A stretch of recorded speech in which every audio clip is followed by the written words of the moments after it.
There are acts of love that happen with no audience, in alleys and doorways, and the cold corners of the world, where no one thought to look, and no one planned to witness. This story happened in one of those places, on a winter night, when the temperature dropped faster than expected, and a mother cat, who had no shelter, no blanket, and no resource except her own body, made the only decision available to her. She was found by a woman named Priya, who was walking home late and took a different route than usual for no reason she could explain afterward. In the corner of a doorway, pressed against the cold stone, was a cat, and beneath her, barely visible, the small moving shapes of kittens that were perhaps 3 days old. The cat was not huddled against the kittens for her own warmth. She was spread over them. Her body was the blanket. Her warmth was the only warmth they had. What Priya noticed was the deliberateness of the position. A cat curled for its own warmth draws in, tucks its legs, folds its tail, reduces the surface area exposed to the cold. This cat was doing the opposite. She was spread, flattened, maximizing the surface area of her body in contact with the kittens beneath her. She was cold on the outside so that they could be warm on the inside. She had made herself a blanket from the only material she had, herself. The mother cat looked at Priya without alarm, not because she was not aware of Priya.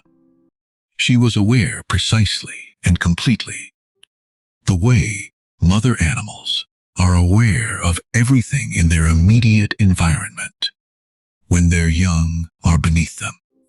She looked at Priya and made the assessment that the presence was not a threat, and then she returned her attention to the position she was maintaining and did not move from it.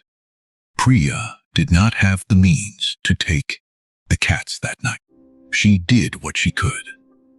Found a cardboard box, added the only cloth she had, gently helped the mother and kittens into slightly better shelter in the same doorway, and the mother cat transferred with her kittens to the new position, spread herself over them again immediately. The same position, the same deliberate coverage. The cold had not changed. Her response to it had not changed. She was the blanket. She would remain the blanket until the situation changed, or until she was no longer able to maintain it. The kittens were warm. This is the fact that the entire story points toward, that in a corner of a cold night, 3 small lives were warm, because one larger life had arranged herself around them as a barrier between them and the temperature that would have taken them. They did not know this. They were 3 days old. They knew only the warmth and the heartbeat and the smell. The knowledge of what it cost belonged entirely to the one providing it. Priya returned in the morning with food and a proper carrier and a friend who volunteered with a local animal rescue. The mother cat was still in position. The night had been long, and the temperature had dropped further in the early hours. The mother cat had not moved from the arrangement she had made of herself. She was colder than she had been the night before. The kittens, retrieved from beneath her for the brief assessment that established they were healthy, were warm. When they were brought inside and placed in a warm space, the mother cat did not immediately relax her position. She maintained it for another several minutes, the arrangement of herself as coverage, before slowly Her body began to adjust to the warmth now available from outside, as well as within. The kittens moved. She watched them. The position that had been necessary was no longer the only option. Her body, which had been the entire thermal environment of her kittens for the length of a cold night, could now simply be a mother cat in a warm room. The kittens thrived. 4 of them. 2 gray, 1 orange, 1 almost entirely white.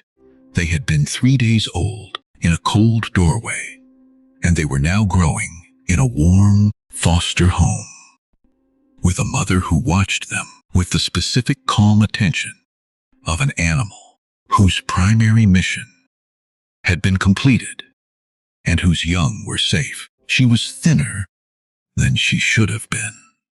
The vet addressed that. She recovered. The kittens needed nothing from her now, except what mothers always give when the crisis has passed. Presence, milk, warmth that is now freely available rather than painfully manufactured. Priya told the story to the rescue volunteer. Then she told it to a friend. Then she found herself telling it again. Several weeks later, to someone she had just met, not because it was dramatic. The most powerful part of it was the stillness of it, the quiet of a cold doorway, and a cat who was cold so her kittens were not. She kept telling it, because each time she told it, she found herself still working out what exactly it was she had seen, and the working out required the telling. What the image contains is not complicated. A mother, cold, her children beneath her, warm, her body arranged between the temperature and the ones she was keeping from it. No decision made, or, if a decision, not in the way human decisions are made. Simply the thing she did, because it was the thing that was required, and she was the only available resource. Maternal love, reduced to its absolute simplest form. I am what I have, and I give it. All 4 kittens were adopted. The mother cat was adopted by Priya. She lives in a warm house now, on a soft surface, with reliable food, and the specific, settled quality of an animal who has finished the hard part and has been given the easy part in return. She still spreads herself over things. Blankets, sunlit patches on the floor, the occasional warm lap. She does not know she is doing anything remarkable. She never did. She simply did what the situation required, with everything she had.